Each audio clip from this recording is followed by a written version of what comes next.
સૌપ્રથમ આપણે નિયમિત અને અનિયમિત ગતિ કોને કહેવાય એની વ્યાખ્યાને ટૂંકી સમજૂતી જોઈએ. સૌથી પહેલું છે નિયમિત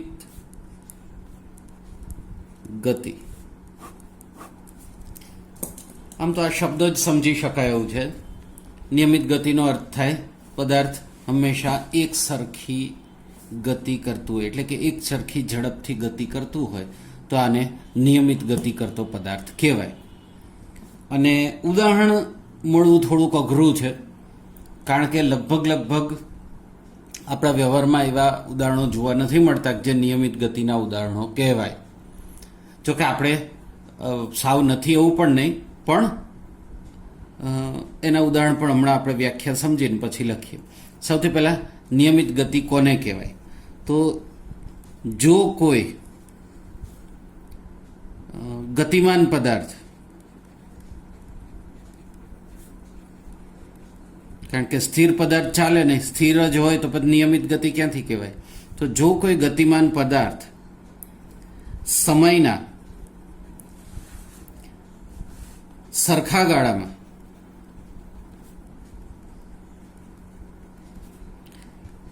સરખું અંતર કાપતો હોય તો તે નિયમિત ગતિ કરે છે તેમ કહેવાય. હવે આનું ઉદાહરણ જોઈએ તો નિયમિત ગતિનું ઉદાહરણ આંશિક રીતે, પરફેક્ટ નહીં. માની લો કે કોઈ પ્લેન છે, એ પોતાની નિયત ઊંચાઈ, માની લો કે 10,000 ફૂટની ઊંચાઈએ ઉડે છે, તો 10,000 ફૂટની ઊંચાઈએ પહોંચ્યા પછી સતત એક ધારી ગતિ કરે છે એમ આપણે માની શકીએ, સ્વીકારી શકીએ. ખરેખર એવું 100% નથી હોતું. એવી જ રીતે ટ્રેન પોતાની મેક્સિમમ સ્પીડ પ્રાપ્ત કરી લે અને જ્યાં સુધી એ સ્પીડ ઓછી ના કરે ત્યાં સુધી સતત 5-10 મિનિટ, ક્યારેક અડધી કલાક એક ધારી ગતિથી ટ્રાવેલિંગ કરતી હોય તો એ નિયમિત ગતિના ઉદાહરણ આપણે માની શકીએ. પ્લેન કે ટ્રેન પણ ક્યારેય 100% નિયમિત ગતિ તો ના જ કરે. હા, પરફેક્ટ ઉદાહરણ આપવું હોય તો એવું આપી શકાય કે શૂન્યાવકાશમાં સૂર્યપ્રકાશ ની ગતિ અનિયમિત ગતિનું ઉદાહરણ છે. કારણ કે શૂન્યાવકાશમાં સૂર્યપ્રકાશ 3 લાખ કિલોમીટર પ્રતિ સેકન્ડની નિયમિત ગતિથી નિયમિત ગતિ કરે એટલી ઝડપથી, એમાં વધઘટ થતું હોતું નથી. જોકે જે આઇન્સ્ટાઈનનું જે થિયરી ઓફ રિલેટિવિટી છે એને જો આપણે વધારે ડીપથી જોઈએ ને તો જ્યારે પ્રકાશનું કિરણ કોઈ મોટા ગ્રહ ઉપગ્રહની નજીકથી પસાર થાય ત્યારે પાછું એ સેજ પોતાની ગતિની દિશા બદલે અને વેગમાં ફેરફાર પણ થઈ શકે. એ અત્યારે આપણે આમ જોવા જઈએ તો 12મા ધોરણ સુધી એ નથી. કોલેજમાં ફિઝિક્સ ભણશો તો એમાં બહુ ડીપમાં આવશે ત્યારે આ વસ્તુ ખબર પડશે. પણ અત્યારે આપણા માટે આ શૂન્યાવકાશમાં સૂર્યપ્રકાશની ગતિ છે એ નિયમિત ગતિનું જ ઉદાહરણ કહેવાય. ચલો, હવે આગળ આવે છે બીજું, અનિયમિત ગતિ.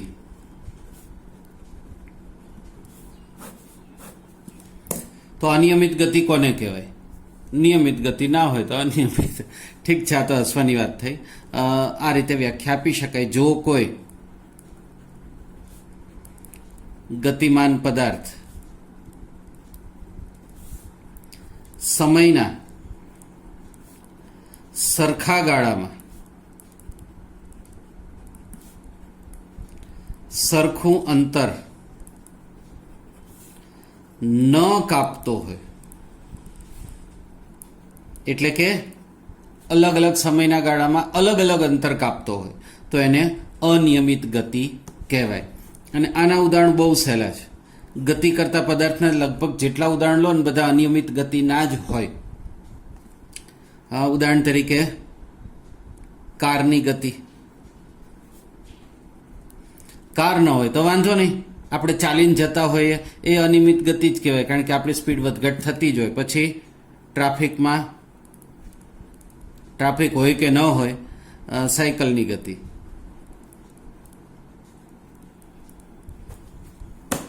બરાબર છે. તો આ અનિયમિત ગતિનું વ્યાખ્યા અને ઉદાહરણ થયું. વ્યવહારમાં આપણે જેટલા ઉદાહરણો જોઈએ લગભગ બધા અનિયમિત ગતિના હોય છે. હવે આગળનો મુદ્દો આવે છે કે ઝડપનું સૂત્ર. તો આમ તો ઝડપનું જે સૂત્ર છે એ આ પ્રમાણે છે: ઝડપ બરાબર અંતર છેદમાં સમય. અને આના આધારે ઝડપની વ્યાખ્યા પણ નક્કી થઈ શકે. ફિઝિક્સમાં એક નિયમ છે, આમ તો કેમેસ્ટ્રીમાં પણ લાગુ પડે, કે જો તમને સૂત્ર આવડતું હોય તો એના આધારે વ્યાખ્યા તમે અંદાજિત બનાવી શકો અને એ વ્યાખ્યા લગભગ સાચી જ હોય, કમસે કમ ખોટી તો ના જ આપી શકાય. કઈ રીતે? તો અહીંયા જુઓ, છેદમાં શું છે? સમય. તો છેદમાં જે પદ હોય એની આગળ લખી નાખવાનું એકમ, એટલે એકમ સમય. હવે આ અંતર માટે શું લખાય? એકમ સમયમાં કપાતું અંતર. તો એકમ સમયમાં કપાતા અથવા કાપવામાં આવતા અંતરને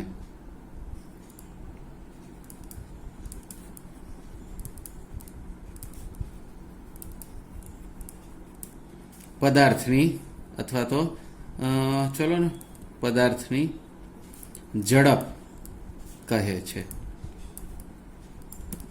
આ એક રીત થઈ. બીજી રીત પણ ખરી. બીજી રીત કઈ વ્યાખ્યા લખવાની? એ એવી છે કે અંતરના સમય દરને ઝડપ કહેવાય. તો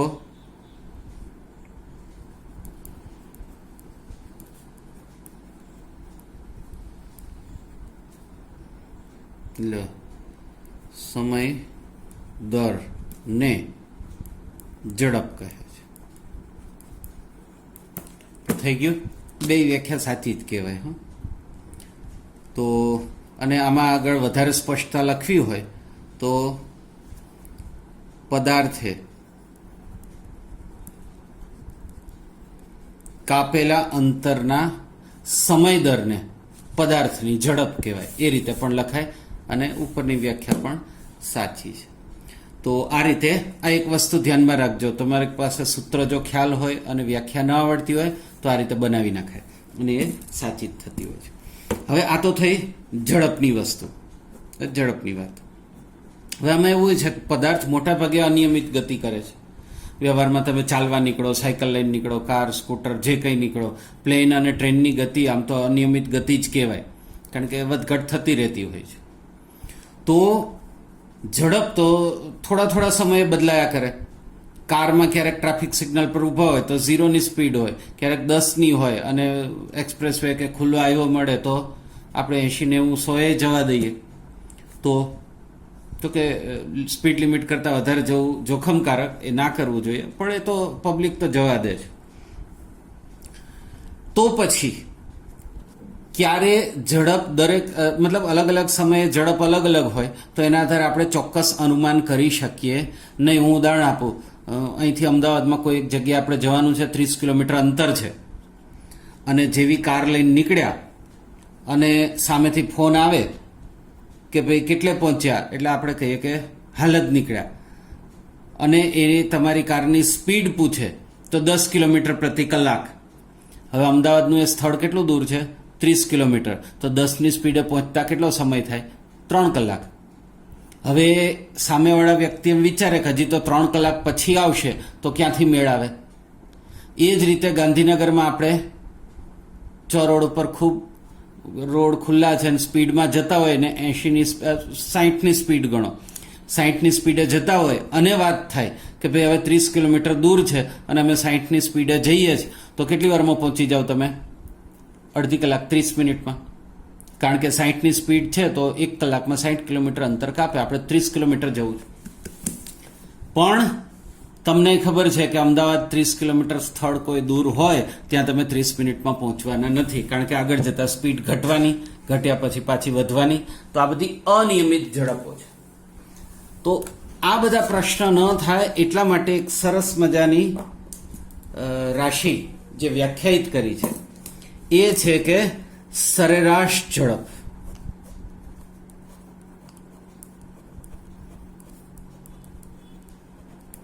સરેરાશ ઝડપથી આપણને અંદાજ આવી શકે.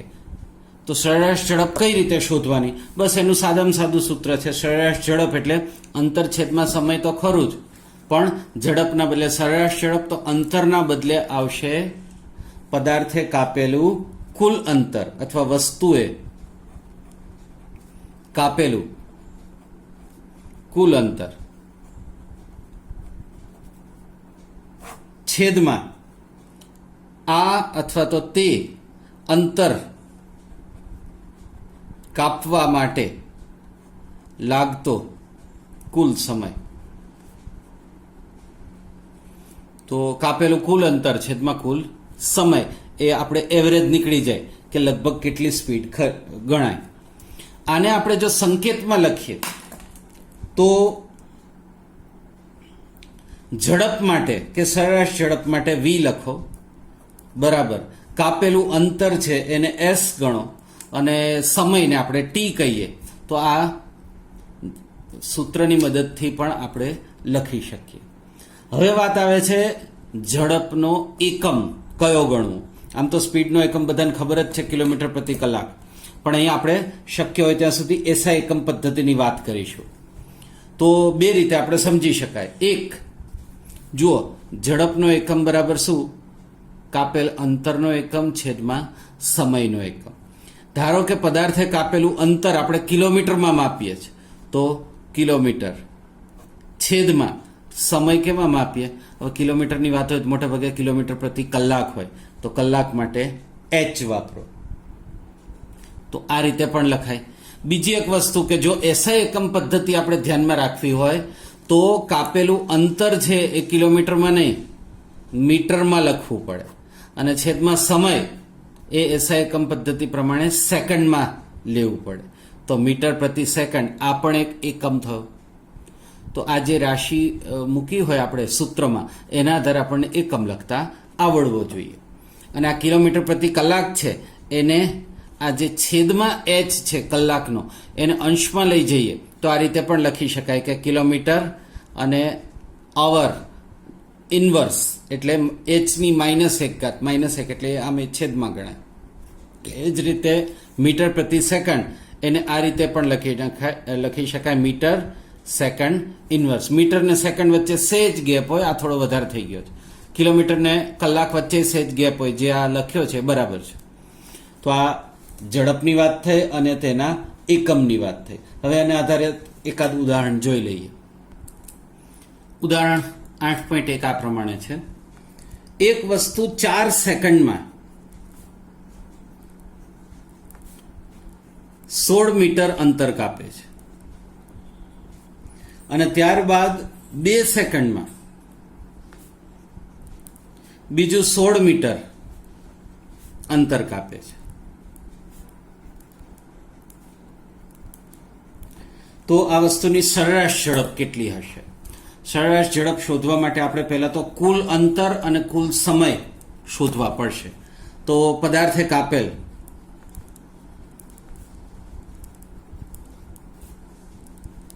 કુલ અંતર, જો પહેલા 16 મીટર પછી 16 મીટર એટલે 16 + 16 32 મીટર કાપેલું કુલ અંતર થઈ ગયું. અને કુલ સમય પહેલા 4 સેકન્ડ અને પછી 2 સેકન્ડ, 4 + 2 6 સેકન્ડ થઈ. હવે સરેરાશ ઝડપનો સૂત્ર લખો ને એમાં આપણે કિંમત મૂકીએ. તો સરેરાશ ઝડપ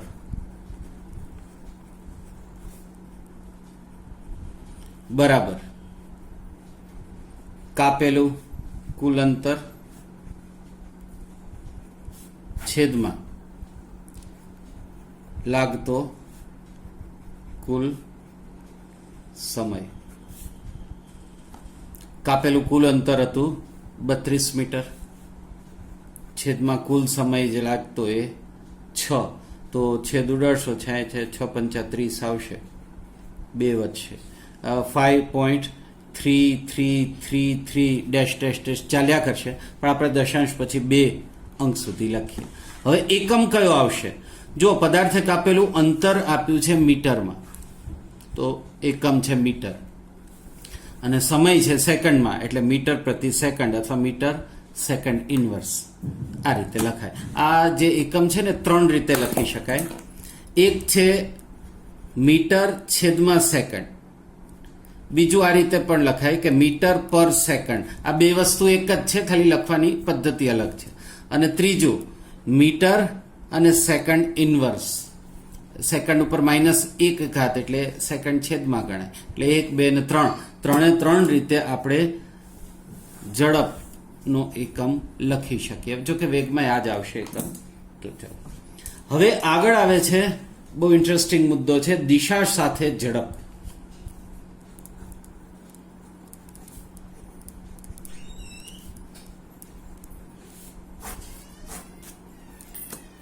હવે દિશાનો જ્યારે આપણે સમાવેશ કરીએ ત્યારે એ રાશિ સદિશ રાશિ થઈ જાય. એવી રાશિ કે જેનું વર્ણન કરવા માટે અથવા તો એને સમજવા માટે દિશા જરૂરી છે. તો પદાર્થ જ્યારે ગતિ કરતો હોય તો ગતિની સાથે સાથે એટલે પદાર્થની આપણે એમ કહી શકીએ કે પદાર્થ ગતિ કરે ત્યારે અંતરની સાથે સાથે એની દિશા પણ સમાવેશ કરવામાં આવે તો અંતરના બદલે એને કહેવાય સ્થાનાંતર. અને પદાર્થ ગતિ કરતો હોય ત્યારે આપણે જે સરેરાશ ઝડપ અથવા ઝડપની વાત કરી તો સરેરાશ ઝડપની સાથે દિશા લેવામાં આવે તો એને આપણે કહીશું સરેરાશ વેગ. આમ જુઓ તો એકમમાં ઝડપનો એકમ અને વેગનો એકમ એક જ થાય, સરેરાશ ઝડપ અને સરેરાશ વેગનો એકમ પણ એક જ થાય. ઉપરાંત અંતર અને સ્થાનાંતર બંનેનો એકમ સરખો જ થાય. પરંતુ દિશાનું જે મહત્વ છે એના કારણે ઘણી વખત પરિસ્થિતિ આખી ઉલટાઈ જતી હોય છે, એટલે એ સમજવું જરૂરી છે. અને ઉદાહરણની મદદથી સ્થાનાંતરને અંતર વચ્ચેનો તફાવત સમજીએ અથવા તો વેગ અને ઝડપ વચ્ચેનો તફાવત સમજીએ એ પહેલા સરેરાશ વેગનું જે સૂત્ર છે એ આપણે જોઈ લઈએ. તો ખાલી આપણે જો વેગનું સૂત્ર લખીએ તો વેગ બરાબર પદાર્થે કરેલ સ્થાનાંતર છેદમાં સમય અથવા તો લાગતો સમય. હવે ખાલી વેગના બદલે, કારણ કે ઝડપ જેમ બદલાતે હોય થોડા સમય એમ વેગ પણ બદલાઈ શકે, એટલે આપણે ફક્ત વેગના બદલે સરેરાશ વેગ લઈએ તો સરેરાશ વેગ બરાબર પદાર્થે કરેલ કુલ સ્થાનાંતરની જરૂર નહીં, કારણ કે સ્થાનાંતર હંમેશા કુલ જ હોય, છેદમાં લાગતો કુલ સમય. તો આના આધારે પણ સરેરાશ વેગ મળી શકે. હવે ટેક્સ્ટબુકમાં એક સરેરાશ વેગનું બીજું સૂત્ર પણ આપ્યું છે, શરૂઆતનો વેગ વત્તા અંતિમ વેગ ભાગ્યા 2. તો આ એવરેજ થઈ સરેરાશ. પણ આમાં પણ એક મર્યાદા છે, એ છે વસ્તુનો વેગ સમાન દરથી બદલાતો રહેવો જોઈએ. એક અચળ વેગ નો વધારો થતો હોય ત્યારે જ આ સૂત્ર લાગુ પડે. પણ ટેક્સ્ટબુકમાં આપ્યું છે એ આપણે પહેલા લખી લઈએ પછી સમજી લઈશું. તો સરેરાશ વેગ બરાબર પ્રારંભિક વેગ વત્તા અંતિમ વેગ ભાગ્યા 2. તો પ્રારંભિક વેગ માટે સંકેત આવે છે યુ. આ બધા સંકેતો યાદ રાખવાનું રહેશે, પણ એ હું તમને લખાવીશ આગળ. તો શરૂઆતનો વેગ કે પ્રારંભિક વેગ એના માટે યુ વત્તા અંતિમ વેગ માટે વી આવે, સ્મોલ વી, અને ભાગ્યા 2.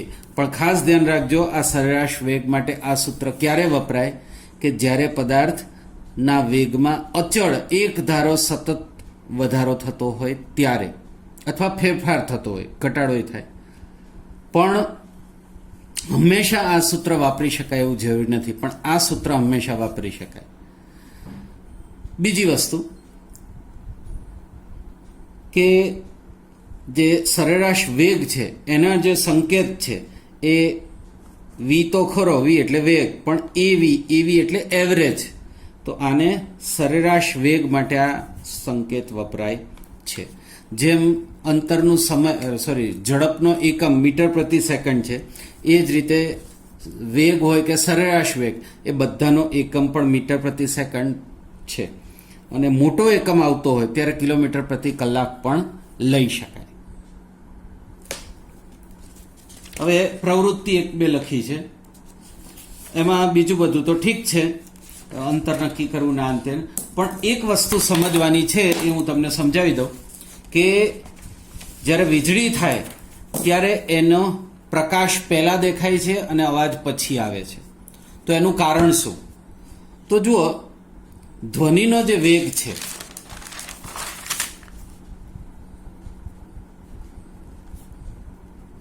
એ લગભગ 330 મીટર પર સેકન્ડ છે. એક સેકન્ડમાં 330 મીટરનું આ એવરેજ એપ્રોક્સિમેટ છે. તાપમાનને બીજા ઘણા પરિબળો પર આધાર રાખે. અને પ્રકાશનો વેગ લગભગ 3 લાખ કિલોમીટર પ્રતિ સેકન્ડ છે. મતલબ એક સેકન્ડની અંદર અવાજ, ધ્વનિ છે 330 મીટર ચાલે અને પ્રકાશ 3 લાખ કિલોમીટર ચાલે. એટલે વીજળી થાય ત્યારે પ્રકાશ ને ધ્વનિ એક સાથે ઉત્પન્ન થાય, પણ પ્રકાશની સ્પીડ ખૂબ ઝડપી છે, એટલે આપણા સુધી તરત આવી જાય. અને લગભગ એ જ સમયે ગણો જ્યારે અવાજને આવતા વાર થાય. પ્રકાશ દેખાય એની 3 સેકન્ડ પછી અવાજ સંભળાય, મતલબ 330 × 3 લગભગ 990 મીટર, એટલે 1 કિલોમીટર દૂર વીજળી થઈ એવું આપણે માની શકીએ. અને આ 3 સેકન્ડ કરતાં ઓછો સમય જો આવે તો મતલબ આપણે સલામત સ્થળે પહોંચી જવું જોઈએ, કારણ કે વીજળી પ્રમાણે નજીકમાં થાય છે, એટલે ક્યાંય પડી પણ શકે.